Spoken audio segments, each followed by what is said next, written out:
Welcome to the Beyond Sober podcast, where transformation begins and recovery is redefined. Featuring your host, Kohdi Rayne, your favorite ex-alcoholic, liver failure survivor, and dedicated recovery coach. Here, we don't just focus on sobriety, we focus on true recovery, helping you to rediscover yourself beyond the clutches of toxicity. Join our community, embrace the change, and let's redefine your life together. This is Life Beyond Sobriety. Going down, dude. What are you up to? Are you taking care of yourself, dude? Are you just hanging out, man? You don't even know what you're up to, bro? Dude, I hope you're doing extremely well, man. What day is it today? Is it Tuesday? Doesn't necessarily feel like a Tuesday, but I know it's a Tuesday for some awkward reason. The reality with this is, because regimens are so on point, every day kind of feels exactly the same, which is really good. So I see Fro Joe in the booty. What's up, sexy man? I see you over there. Hey, dude, I love your content, bro. I love seeing your face, man, because you show up and you're just like, hey. You just like bring so much character to TikTok, dude. It is so badass, man. You're straight up killing it, bro. I love your story. I love what you're doing. I love your energy, dude. I love who you are. I once again appreciate you, standing strong and representing not just me, my mission, my purpose, my entity, the message in the community, bro. Just sticking true to yourself, bro, and making the magic happen, man. I really, really admire who you are, what you've been through. Of course, I only know so much. And what I do know, aside, of course, is what you've shared on TikTok and what you've created content around. Dude, you're setting the bar. You're doing it right, man. And we respect you. And thank you, man. When you getting in the gym, dude? When you gonna start working on that nutrition? When are you taking things to the next level, dude? Remember, we talk about this all the time. Dude, sobriety only takes 4 days, bro. 2 years and 3 weeks? What, bro? That's gangster, man. Okay, look. There's so many people that I've personally worked with who are still miserable, man. They go like, I got 2 years and 3 weeks, man, and I still am super sluggish. I still don't have much energy. I'm still not super excited to be alive. I'm not really, really doing much, and I'm not calling you out, bro. I see Sparta Hug in the building. The point is that we want to actively step into a routine and regimen that is going to be our safety net and something that we can look forward to. I'm telling you, man, when you're looking forward to the breakfast you're gonna eat because it's directly contributing to your physical state and your mental health, dude, you're gonna cook those eggs, dude. You're gonna drink that water. You're gonna take those Flintstone vitamins, because you know that every single thing that you're doing is actively improving your quality of life. This is why when we stop drinking alcohol, or we stop just eating sugar, or whatever it is that we believe is holding us back or making it a little bit more difficult to enjoy ourselves, that's just the first step, man. Remember, not punching yourself in the face or not uppercutting yourself in the liver isn't giving yourself one more hug. But when you're embracing your own hug and you're playing with some strawberries, bro, you're obviously not hurting yourself. And so we want to do more things as often as possible. Obviously, too much of anything is a problem. That is just going to help us feel like we're the right person, doing the right thing, we're in the right place, moving in the right direction. Now remember this, do you actually have to be building this crazy hardcore world? Do you have to be, working on becoming a millionaire for you to feel like $1 million? No, bro. Because we got to remember this. What's up, Trina? We have to remember that the only thing that we're searching for ever at any moment, including this one, is a feeling, dude. That's it. I want to feel some kind of way. And I'm doing things that I believe are important right now. Here's an inevitable truth, regardless of what you've ever struggled with. If you're a human, this is happening 24/7. You cannot get away from it, and it doesn't matter how you feel about it. You're doing it right this very second, okay? You're either moving towards something that has the potential or is actively bringing joy and pleasure and peace and value to yourself, okay? Like this conversation, you're here because it's adding value. Or at the same moment, you are moving away from something that's creating pain, that's making things more difficult. So much of our psyche is wrapped around, I don't want this. I don't like that. I want less of this thing. I don't prefer that. This hurts. That sucks. We think that the more attention we give to the things we don't want, the less they're going to actually impede on us. If we can acknowledge all the crap and we can acknowledge all the pain, that somehow just the acknowledgement is going to make it go away. We've been kind of wrapped around this whole like diamond idea. With enough pressure, you'll transform into something unbreakable, something that cuts glass. That is true only if you're using the pain and the struggle, that thing you're trying to get away from, to actually get stronger. I wasn't always this big. I wasn't always this strong. I knew I had it in me, and that's why I took one more sip. That's why I raised my tolerance so high when I was drinking. Because I was going, I'm unstoppable, bro. Guess how much I could drink? I could drink all y'all under the table. And I could. That's why I was drinking 30 to 45 shots a day. Easy peasy, bro. Like, that's just... I know homegirl's drinking almost a gallon of whiskey a day. A full-on handle to herself. When you've been practicing alcoholic behavior long enough, that entire personality literally becomes the extent of your strength. Not in actuality, because you're actually punishing yourself and making your life 1,000 times more difficult, but you actually develop the mindset and perspective that you are unfuckwittable. Like, not even tequila can take you out. You survived the blackout, dude. You just survived getting drunk. You fell off the cliff and you survived. Look how strong you are. Let's do it again tomorrow. That's an unhealthy way of looking at our life, dude. And it happens, and we fall further and further into that, alcoholic trap the more alcohol we drink. A friend recently has been struggling and asked how I did it. Motivation plus the one-shot method. Oh, dude, Frojo, I love that. So Frojo, if you guys aren't following Frojo, dude, like he's one of the coolest cats on TikTok, dude. You definitely want to show him some love. He's blowing his channel up, man. He's come to my defense when other people are trying to take my words out of context, trying to manipulate the message on their own accord. There's a lot of people, including people on TikTok right now, dude. I just stumbled across all these things where they're not getting to the truth, the reality, the core, the depth of the human condition and helping people actively move forward. They're telling these textbook things, and without the in-depth context of these things and the deep understanding, they're actually putting people in more jeopardy because, as Frojo said, hey, dude, I know you're telling me to trust myself around alcohol, but I did trust myself around alcohol, and guess what happened? I blacked out. Don't tell me to trust myself before I've developed trust in myself. So there's a lot of information that's out there that can cause more harm than good.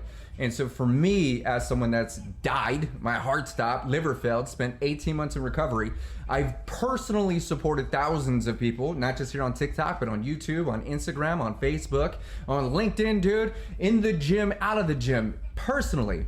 But then I've also worked one-on-one with hundreds of people. So I've been there, I've done that. I didn't just do it for myself. I help other people take care of themselves. So coaching and programs and resources are just less necessary.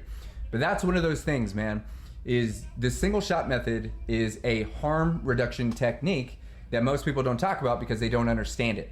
Some people, when I go, oops, I accidentally sent an invitation, please don't accept that. I don't even know what that's gonna do. I got fat fingers. Harm reduction is obviously one of the safest ways to practice drinking less alcohol. That's one of the main things, is including myself. When I was a high functioning alcoholic nearly 7 years ago, I was afraid of the withdrawals, and so I drank more. I knew the pain was on the way, so I took a shot for the emotion of it, and then I took another shot for the anxiety of it, right? That's how I ended up turning yellow like that. Because of that, had there been a more effective way that made sense for my ADHD, the way that I process information, and my circumstance at the time, maybe I would have practiced, Crystal, what's up, girl? Maybe I would have practiced consuming alcohol in a different way. Granted, I had a full-on addiction, so if I did not drink alcohol, I started to convulse. Seizures were on the way. My heart started palpitating and doing all the things. I needed medical assistance. But had I known that this was an actual method that people can use, I may have tried it given the circumstances. But the single shot method is this. You're gonna average out the amount of alcohol that you drink every day. And this can be applied to donuts as well. Are you overeating? You smoking too many cigarettes?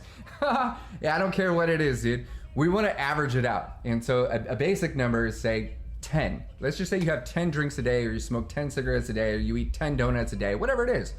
The only thing that you're gonna do for the next week or two is have one less. Single shot. You're gonna take a single amount away.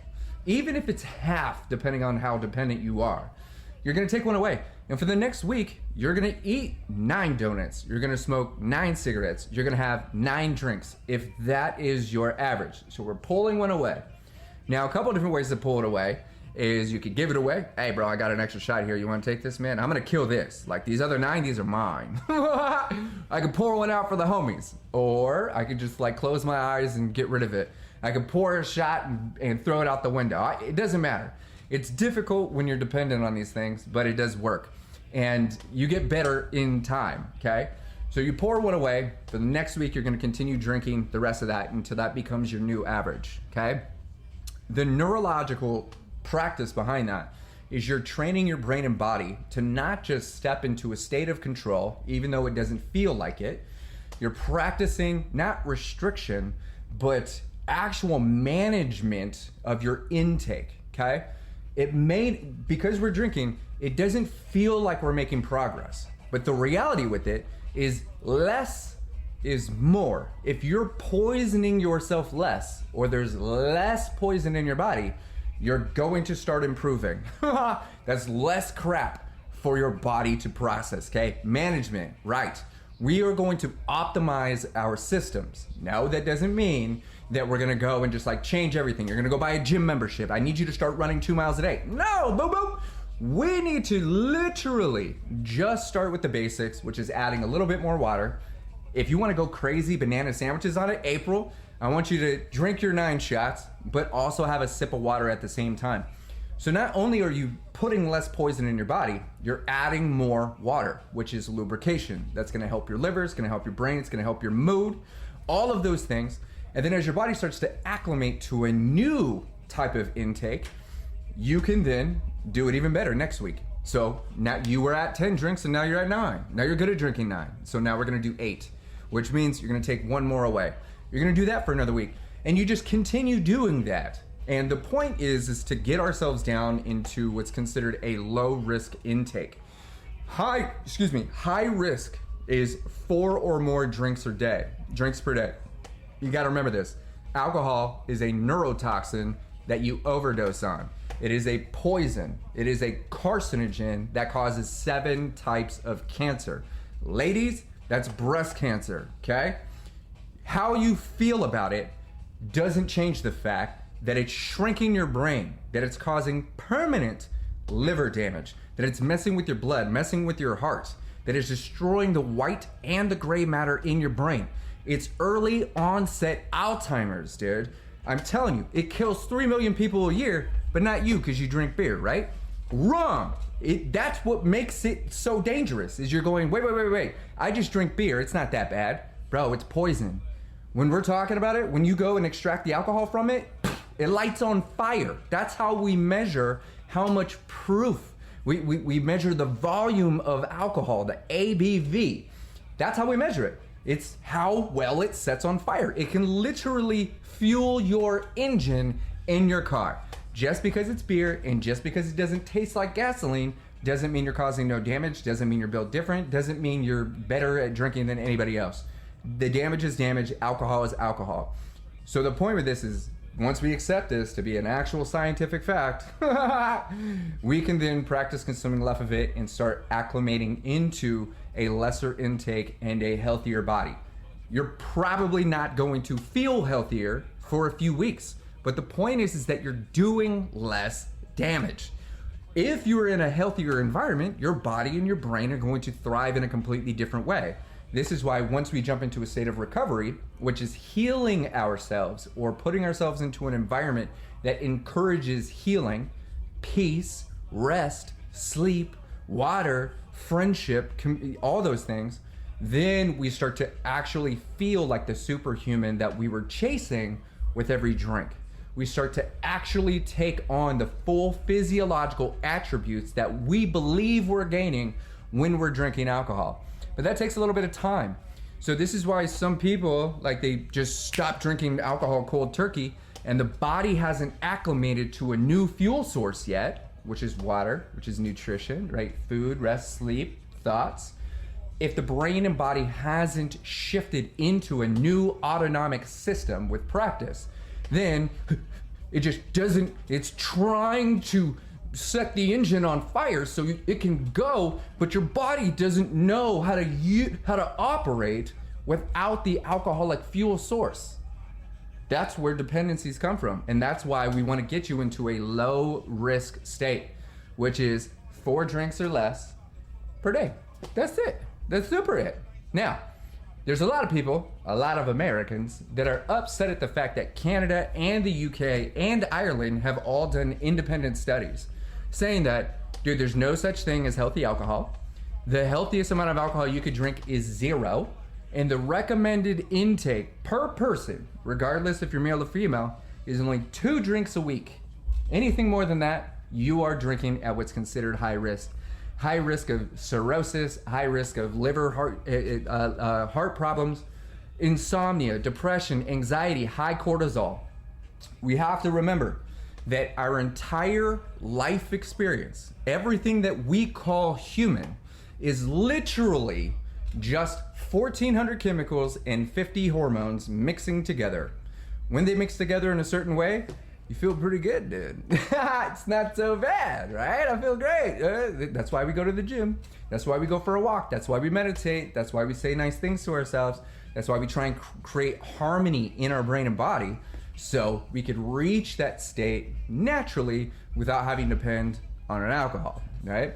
This is the harder stuff. Now, we could either do the easy crap and take another sip and make it more difficult for us to reach joy on our own, or we could practice laughing at stupid watermelons and literally retrain our brain to create joy without depending on anything, including external circumstances.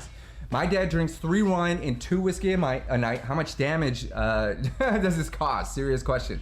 My dad drinks 3 wines. So are you saying he's drinking 3 glasses of wine and 2 glasses of whiskey a night? Because I gotta tell you this, like, I really want you to think about this. This is the best way that I've kind of come up with to determine if that is a lot of alcohol or not. I want you to imagine your neighbor or your kid, okay? Someone that's never had alcohol before. I want you to imagine what would happen if they had 3 glasses of wine and 2 glasses of whiskey. Do you think they would live? Do you think they'd make it through the night? Yes, 3 glasses of wine, 2 glasses of whiskey a night for years now. Okay, so this is typical what we call, like, that's a high tolerance right there. That's a lot of alcohol. No, it's just wine, it's just 2 glasses. No, it's poison, it's gasoline, it's a neurotoxin. 0 amount is the recommended. So if you are consuming that much alcohol, you are doing damage, whether you like it or not. Nope, you're not built different. Nope, you're not going to rebuild faster than you cause damage. Remember this, the people that find themselves in some of the most ridiculous circumstances in a health standpoint are the ones that have been casually drinking for years. You're never doing no damage. Listen to what I'm saying. Never doing no damage. 428 shots of Jameson. Dude, I'm with you.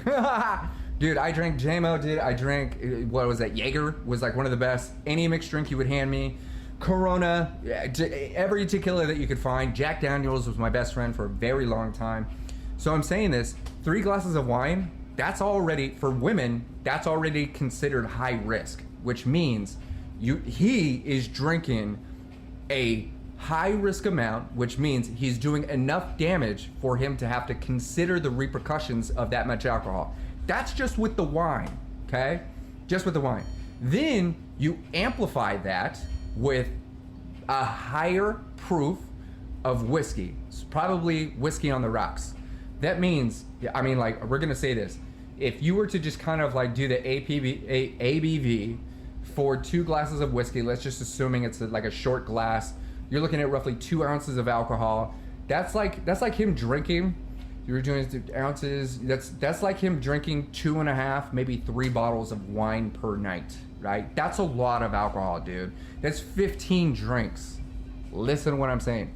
That's roughly 15 drinks if you were to, we're just gonna say, dilute the whiskey into a drink that he could sip or drink like wine, okay?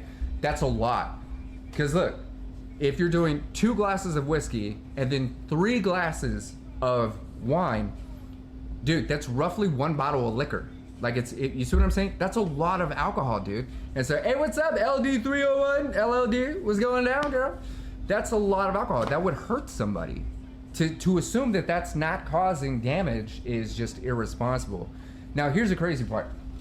Alcohol is a narcissist, dude. Do you think this guy wanted to like actually go like, yeah, I accept that I'm causing damage? Nah, dude. Nobody wants to admit and really knows how to accept that what they're doing is actually causing harm. Because we're all under the illusion that we are creating more peace, that we're escaping a pain. That the illusion that alcohol is providing is accurate. You're right. The pain isn't gone. I just either don't care that it's there or I'm not aware of it. If I'm not aware of it, that was the whole point. Remember, we don't drink alcohol because we don't care. We drink alcohol because we don't want to care. I don't want to give a shit, bro. I just don't. It's not fun. It's not for me. I don't feel good. I don't like thinking about that. I don't like feeling that I'm hurting myself. I don't like knowing that I'm damaging the relationships around me. I don't like any of this stuff. So that's nothing one more shot won't fix. 1 more glass of whiskey, 1 more sip of wine.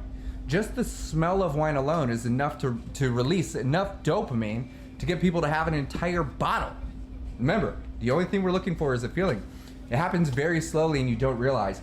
100%, Robin, and this is one of the things that I talk about so often, is, keep in mind, dude, I've worked one-on-one. I got people on my calendar today. I'm gonna meet up with homie in about 2 hours, okay? Dude, not a single person can pinpoint the exact drink that pushed them over the edge. They could remember the evening that things may have gotten a little rough, but nobody in the history of all history can go, you know what it was? You know what turned me into a full-on alcoholic where I had a full-on dependency? I was just drinking the way an alcoholic would for years, but it was Super Bowl 2023.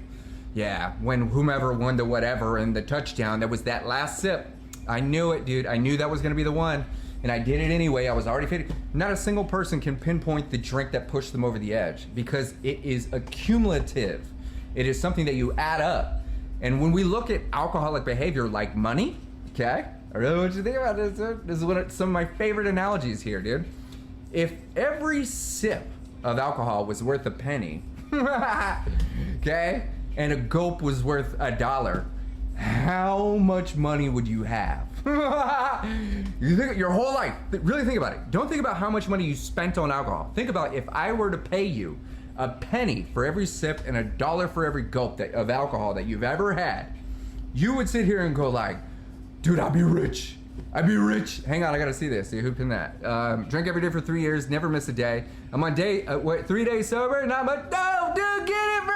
You're 100% sober tomorrow, bro. What? That's so bad. It only takes 4 days for alcohol to process out of your body, dude. That's it. You go to the hospital, the doctor's gonna be like, do you even drink alcohol here? Dude, you're doing it. Look, okay. In your hair, they could detect that you once had alcohol in your body for like 90 days. But don't let people touch your hair. That's ridiculous. It's fragile. No one's testing your urine. They could test up to 12 hours. But your blood, dude, that right there, it's only 4 days. That's how long it takes for even an unhealthy liver, in most cases, to process the alcohol out of your body. At that point, you're just as sober as that person that's been in AA and won't stop talking about it. You're just as sober as I am. I haven't consumed alcohol in 7 years. I'm not more sober than you. On 4 days, listen to what I'm saying. 4 days sober is exactly equal to 4 years sober. Sober is sober. What are you gonna do with it, dude? What are you gonna do? You're just gonna sit there? You're just gonna wait? You're not getting a gym membership, dude? You're not gonna go outside? You're not gonna buy a puppy? Right? You're not gonna go sun gazing? You're not going to the pool? You're not doing nothing? You're not gonna look for something fun. You're not gonna, you see what I'm saying? When you have your life back, you gotta understand, sobriety is stupid. Sobriety is miserable. Sobriety is boring. Because most of us take on the personality of sober. Guess what I am? Sober. No one cares. Guess what I'm not doing? Punching people in the face. What? How is that impressive? In the beginning, sobriety is an absolute astronomical achievement and 100% should be praised. And you're the one that's gonna be praising yourself. Get out of sober, get into recovery. Don't start counting days since your last drink. Don't make sobriety your personality. I know that sounds like a contradiction because I talk about it. Dude, lots of people need to develop this temporary personality so they can get their goddamn life back. If your identity is wrapped around how sober you are, how many days into sobriety that you are, then every day that you are sober is another day you might lose your personality. Don't get wrapped up in going, I'm sober. Bro, my name is Beyond Sober for a fucking reason. Sober only works in the beginning. Get out of sober. Get into recovery or recovering. I've been recovering from the old damage, the new damage, and the potential damage for the last 7 years. I'm not sober. I don't drink, dude. I can't be sober from something I don't consume. I stopped identifying as an alcoholic like 5 years ago. How can I be an alcoholic? I don't even drink it. I don't even want it. It's the old version of me, the guy that died, this guy right here, who's no longer around. He was the alcoholic. I am not. I don't want it, dude. I let go of the personality of alcohol. The sooner that we develop a strength and an actual passion and purpose outside our last drink, the sooner we discover who the fuck we really are. Excuse my language. This is why recovery is discovery, dude. Hey, Crocker Capital in the building. What's up, sexy man? Hey, you guys definitely want to follow Crocker Capital, man. If you guys want to invest with confidence, man, you want to improve your money game, that's my guy, dude. Listen to what I'm saying. You follow Crocker. Crocker's one of the best, dude. Absolutely phenomenal human being, dude. I love working with him. We've got some work to do real soon here. Super excited. We've got rebrands, dude. We've got investments. We've got all the fun stuff. He's your guy, right? He's not only just a friend of mine, dude. He's a great human being, and we've known each other for years, man. And I'm so privileged to know this gentleman and have him on my team for the rest of my life. 111, I see it over here. What is it? Talmadge Spicer? That's a dope name, dude. So my ADHD was going somewhere before I started celebrating 4 days. Hang on, 14 years clean, dude, that's so amazing. Could you consider sobriety a belief system? Yes, to an extent. So here's the thing. Sobriety is pointless unless you're using it to improve your quality of life. You're 1 year? Hell yeah, dude. You're listening from England. I really like your content. Dude, I'm so proud of you. Hey, couple more days, Wayne, and you and I are the same amount of sober, dude. Sober. You celebrated 4 days, bro. You make it 4 days, 2 more days. We're not waiting, we're doing. Get in the middle of something, drink your water. I just drink the rest of mine, right? Stay focused. You got this. Eat, rest, do the thing, okay? So in regards to sobriety being a belief system, there's a couple different ways that we can interpret that. Sobriety is, once again, the first step to recovery. So sobriety being a belief system is accepting that the more sober you are, which is not a thing, but the longer into sobriety or the longer time you spend away from toxicity. You can be sober from anything. You can be sober from jumping off buildings if you used to do that. You can be sober from your ex. That's why I'm an ex-alcoholic. You can be sober from alcohol, sober from whatever. The point is that sobriety as a belief system is accepting wholeheartedly that not consuming a poison or a toxin is actively going to add value and improve your life. Some people don't believe that. Some people believe that a little bit of alcohol could actually make life better. It could provide the illusion, but it's not actually improving your quality of life because it's damaging your physical organs and your mental health. So in small amounts, yeah, I get it. But in actual objective reality, that is completely inaccurate. So sobriety as a belief system could be a powerful foundation as a reminder. When I'm working with people, dude, I'm not asking them how long you've been sober. What do you want to be sober for? Nobody cares. It doesn't matter. The only thing that matters is that you want to practice giving a shit about yourself. Sobriety is the inevitable result of caring about you. When you care about you and you're eating whatever these oranges are, and you're going outside and you're saying nicer things and staying away from all the toxicity that makes you want to escape, when you're practicing a little bit of pain management, anxiety management, depression management, dude, the inevitable and the undeniable result is you going, I don't want any of that crap anymore. But if we're sitting here going, I need to stay away from that crap. I can't do that crap. What crap? That crap. That pain. What pain? This pain? No, that pain. I can't think the way I used to. How did you used to think? I used to think like this. Think like what? Think like that. That made me feel like this. Feel like what? You see what I'm saying? If we're stuck ruminating in what we don't want, once again, we're not moving towards what we do want. We want to continue focusing our attention as much and as often as possible on who we are right now, what we're doing right now, and what all of this is leading us towards. Which direction are we moving? When you're focused on your progress, you literally lack the mental capacity to give your attention to what makes you feel stuck. You commented on my live that 99% of people just lapse. I'm curious about what you meant. Hey, Austin, dude, I love that, and I appreciate your lives.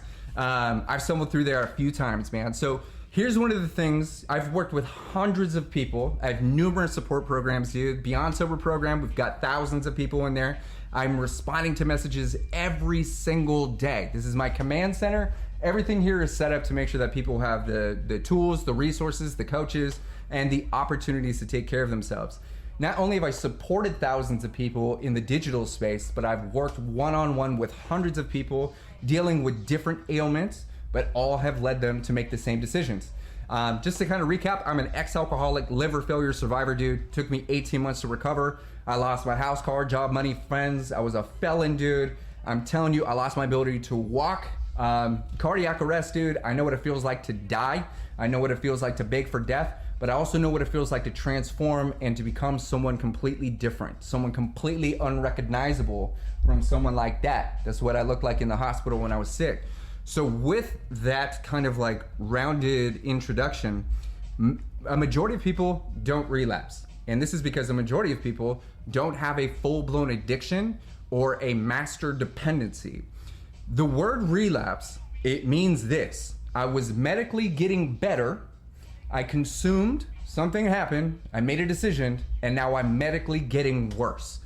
Most people don't get worse, and most people don't relapse, because that would mean that they were doing so well that last time they consumed, not only is it harder to stop now, they're doing twice as bad or much worse than before, and their future looks way worse than before. We look at it like a relapse in cancer. I was doing really well, and then there was a relapse in my cancer diagnosis, and I'm actually moving backwards. I'm not doing well anymore. There's a problem.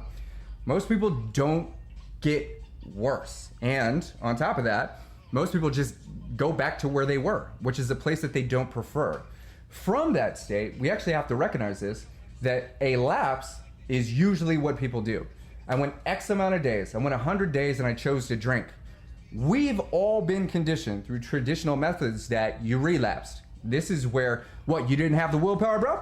Well, you weren't strong enough? You don't have what it takes. Oh, you didn't call your sponsor? Oh, you didn't do whatever? Oh, you relapsed. You got to start all over now. You drink yourself back to day one, right? Yeah, that's what I thought.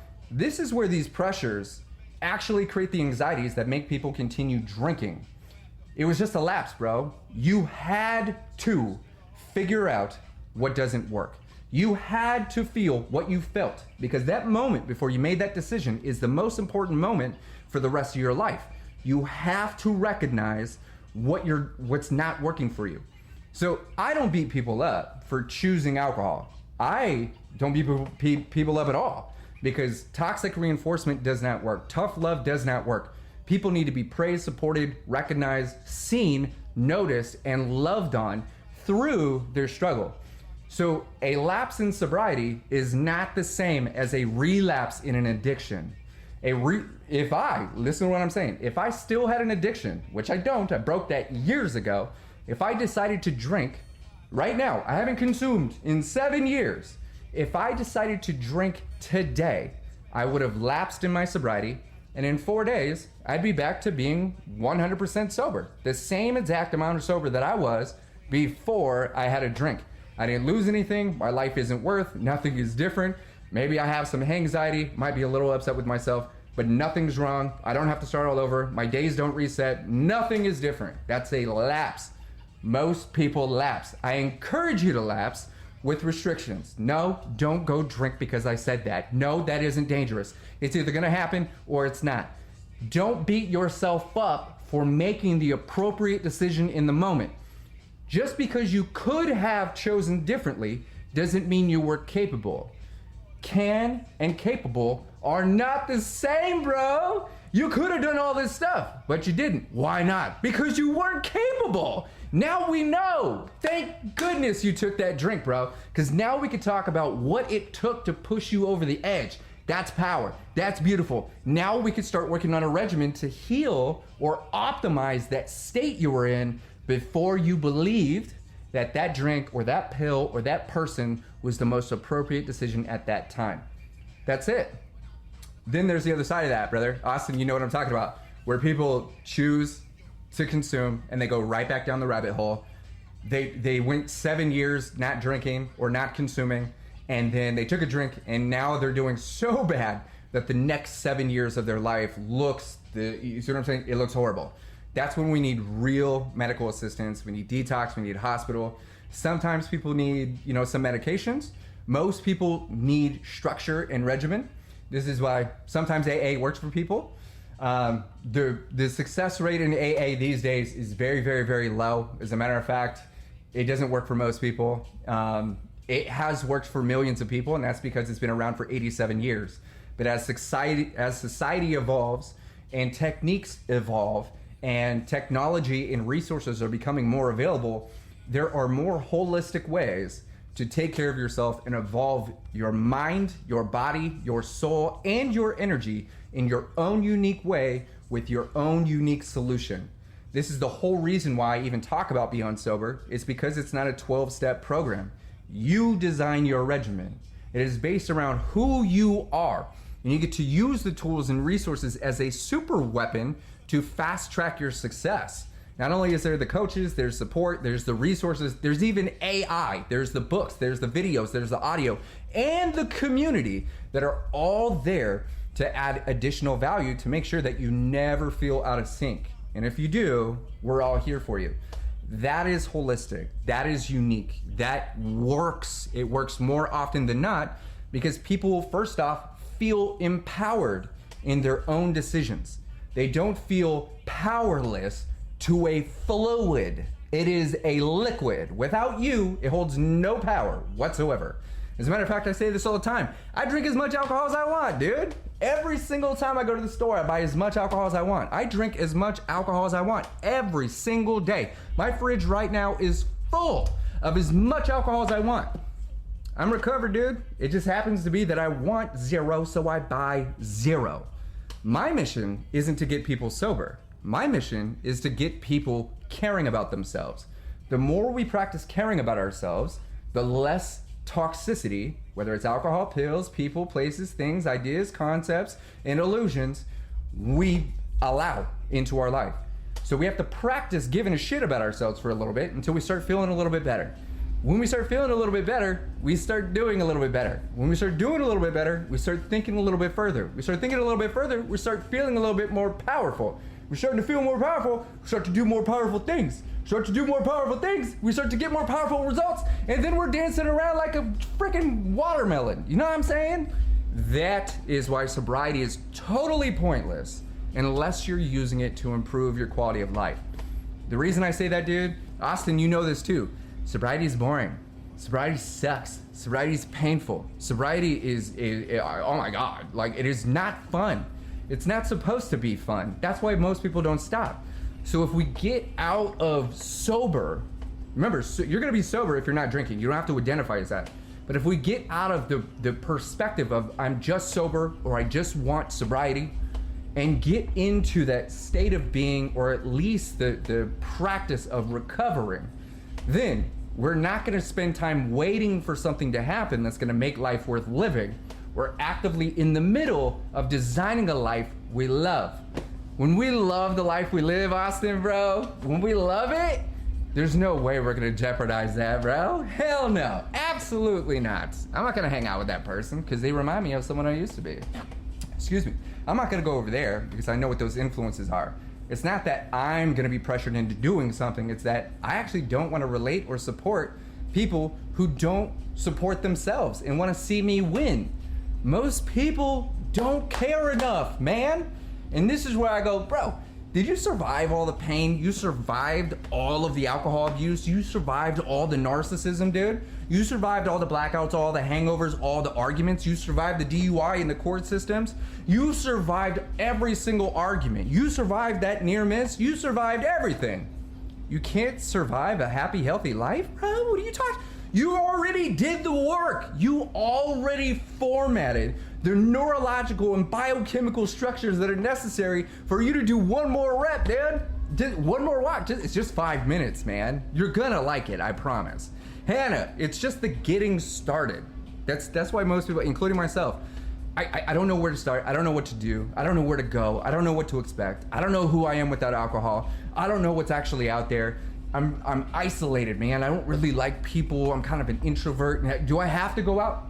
Dude, you have to practice caring for yourself. You love on you in the same way that you used to love someone else, or maybe you love someone right now. You want to become the primary influence in your life. And sometimes most people, even in the gym today, I was talking to homegirl about it, is sometimes we have to look at what we're not doing and go, damn, I really am killing it. Right now, everybody, listen to what I'm saying. Guess what we're all not doing? Not a single one of us is throwing rocks at Austin right now. Word, dude, love you, bro. Nobody here is throwing rocks at Austin. That's so badass. We're also not throwing rocks at cars, right? Heck, that's dope. We can celebrate that. There's nothing saying that we can't celebrate that, right? There's no reason for us to do that, but we're also not hurting ourselves right now, okay? That's badass. Something else that we're all doing is we're all investing in our health and happiness. We're imbibing knowledge. We're practicing. We're forward thinking. We're allowing new perspectives in. We're showing up for ourselves. We are creating interest. We are sitting pretty. I see you sitting like that, dude. You chose that for a reason. That's your autonomic system. You don't have to uncross your legs. You see what I'm saying? That was just your whole body through the programming. Now we're gonna take advantage of this circumstance and go, okay, I'm gonna sit different now on purpose because I'm in control. We are all taking care of ourselves right now. This is an equal investment, okay? One of the things that I like to remind people of, and my most recent example was yesterday in the gym, right? What's up, Mandy? There's an older gentleman, 75 maybe, kind of weak arms, right? Obviously he doesn't go to the gym that much, and it shows. Very polite guy. I love this guy. I've seen him numerous times. Now, I put a video out today of me in the gym. Someone asked me, my homie John, other John, he's like, hey dude, why don't you tell us the story of how you became a ninja? Why don't you tell us how you got into the gym, what you had to do, what your struggles were? And I'm sitting on this press, okay? This is 155 pounds, okay? I'm 175, okay? So this is a lot of weight for me, and it's extremely difficult. So I'm pushing 155 pounds while talking, right? The difficulty that it is for me, we'll talk about Josh Block, man. The difficulty that it is for me is 100% difficulty. I'm sitting here going, that's all of my strength, dude. I feel it now, right? I'm putting 100%. It is so heavy, dude. I'm shaking, right? John over here, 75, doing 25 pounds. He's doing the shoulder press. Same thing. He is using 100% of his energy to get this up. It is not about how much weight you're lifting. It is not about getting bigger. It is not about comparing yourself to someone else's life, someone else's body, someone else's perspectives. It comes down to you feeling like you're using your all, like you are here and committed to yourself, to the moment, to your growth. As you practice doing these things because you don't want to, because they're heavy, because it hurts, because it's not fun, but it's good for you, like eating broccoli, right? Because it's radish, because it's just difficult. The more often, or the more we commit to doing these difficult things, the easier our life becomes. In the same way, one of my greatest examples, and I remember feeling this, is after like, I don't know, 4 or 5 months in the gym, I was doing these like butterfly things. Can we get a kiwi? I only got carrots for you. Is that I was, after like 4 or 5 months in the gym, I was actually putting on a little bit of meat, a little bit of muscle, and I started carrying these grocery bags in. I remember being in the gym going, oh, I hate this, dude, dripping, crying in the gym, dude, crying under my hat. I'm sitting here, dude, I'm just like doing push-ups, tears and puddles, all this stuff. And then I remember, you know, picking up these groceries, and I'm like, did we spend $200 in groceries right now? Like, this is, interesting. I'm not breaking a sweat. Peace. I'm not breaking a sweat. I realized that the difficulty that I was putting myself through made lifting these bags of groceries easier. And then I started to apply that concept in every aspect of my life. If I want to grow my business, if I want to reach more people, I need to do the difficult things right now. Because if I keep doing all the easy stuff, you look like that. You look like someone that cheats their way out of life. You look like someone and feel like someone who's not moving towards or growing or building their own existence. And then you have to unfortunately reap what you sow. You get weak shit. Take the easy route. Life remains difficult. You do the difficult things and life feels easy. We have to remember that nothing gets easier. You get better. Those weights don't get lighter. You get stronger, Hannah. You're the one getting stronger. And it's because of that you feel like you could take on more. Right now, I'm at the peak of my physical health, mental health, spiritual health, all that stuff. To the point where I'm like, I'm gonna work with a nutritionist. The only thing that I haven't really done, on my recovery journey, is dial in my nutrition, work on those macros, like meal plans, all this stuff. And thankfully, one of my really good friends, Jesse, over at Gnarly Fit, which all my fitness videos are over there, he's a professional nutritionist. He's the gym owner, one of the best I've ever seen, ever met. This dude is a genius. He's a beast. He's a great human. And I'm like, hey, bro, will you please help me dial in my nutrition? I want to show my community, dude, how astronomically out of this universe I can get, right? It's one thing to get strong and be cut and all these things, but it's another thing to look like two completely different human beings. I want to take my success and my health to the next level, bro. What can we do? This dude wrote out, like, he spent time, and I really appreciate it, everything that I need to eat, the times I need to eat it, how I'm gonna eat it, why I'm eating it, what we're focusing on. And today I went to the store and I bought everything that I'm gonna be eating for like the next week and a half, 2 weeks, right? But we're gonna be sitting here dialing these things in. And I'm telling you this, I'm not special. Hey Eric, what's up, baby? I'm not special. All I'm doing is transmuting that pain that I used to use to punish myself and make my life worse to eat one more piece of chicken, make one more set of rice, dude, cook one more potato, eat one more times. Hey, dude, thank you for the subscription. I sincerely appreciate you. I promise I'll be back. I want to take this weight, this challenge. I want to do this for myself, but I also want to show you guys that there's no limit to how far you can push yourself through the realms of success. You could either look at the difficulty and go, I just can't eat one more goddamn broccoli, dude. Or you can go, it's just one more broccoli, bro. You're gonna eat it. Just do it. You're doing it. Boom. All right, we're done. Cool. Then you get to reap the rewards. You get to look great, feel great, think great, more focus, more power, more energy, all by transmuting the pains that we usually use to make our life experience absolutely horrendous, and then become better. Get greater. Feel greater. Feel more astronomical. Feel more like out of this world, dude. Cactus, I sincerely appreciate you, brother. Love you, man. I'm not special, once again. And one of the things that we all have to... Hey, Zach, what's up, dude? One of the things that we all have to accept is that the pains and the anguish and the turmoil and the crap that we're used to, that we've used, is one of the greatest gifts we could ever ask for. We would never say, hey, you know what I want, dude? I want you to be in pain. But when we can shift this perspective and go, thank you for showing me how bad it can get. That helps us appreciate all the things that are working well for us right now. And then obviously, if we could handle all that pain, which a lot of people will never experience, thank goodness, right? If we could experience that much pain, then how much joy are we capable of experiencing? We like to look at our traumas. We like to look at our past, our PTSD, BPD, ADHD, ADD, and go, no, there's something wrong with me. I can't because.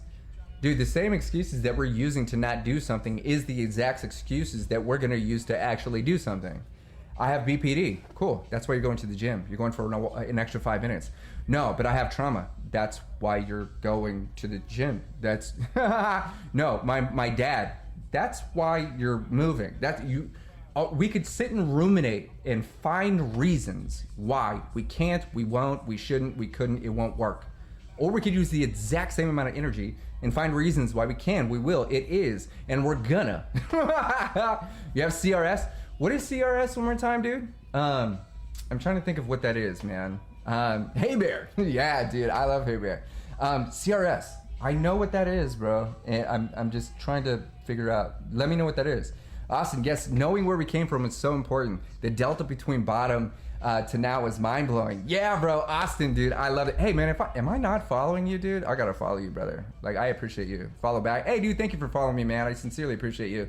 Hey, I love what you're doing, dude. I love who you're connecting with, and I love your message. I love that you're showing up and asking questions and getting involved. Bro, like, I really, really appreciate that, man. Like, that's super awesome. I feel like sick to my stomach today, and my head feels foggy. Now I don't want to do anything. Is that wrong? Okay, first off, Avis, why would you want to do anything when your head's wobbly, your eyes don't work right, everything seems to be foggy, you're a little bit dizzy, your stomach hurts, you don't have any energy? Are you asking if it's wrong to feel like shit? You're supposed to. You're supposed to. You're supposed to know what doesn't work. You're supposed to know what you don't like. You're supposed to feel like crap so we can figure out what needs to be optimized, dude. I'm telling you this. Like, let me see if I can unplug this. Give you guys a better view. You have to know what doesn't work. You have to know what doesn't feel good. If you don't know what doesn't feel good, you're just gonna keep doing all the things that make you feel like crap, dude, right? So look, do you think this guy felt good at all, ever? No, dude. He felt horrible all the time, forever. It sucked, dude. Yellow is not fun. Yellow is itchy. Yellow is painful, right? Can't remember. You can't remember shit. CRS, that makes sense, bro. I love that. CRS is a part of extreme alcohol abuse, just so you know. I actually help people through their cognitive rehabilitation, help them practice thinking so they could actually recall their memories better, their memory and their cognitive abilities get a little bit stronger. That's what the Beyond Sober program is all about. It's all about reshaping, reframing, reprogramming your autonomic systems. It's science, dude. We think that we are just this kind of like ball of energy and accidentally things are happening and this is just who we are and this is how it's supposed to be and we're destined to be like that.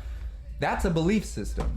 That is something that we use to not do anything with ourselves because we think that because we don't have what we need, we don't have what it takes. That's not true, dude. You always have what you need. You always have what's necessary to take your life and your future to the next level. The unfortunate part about it is this is the trip. When we're drinking alcohol or taking a pill or doing these things, we get immediate results with that stuff. Austin, boop. Oh, feel good. Success, abundance, peace.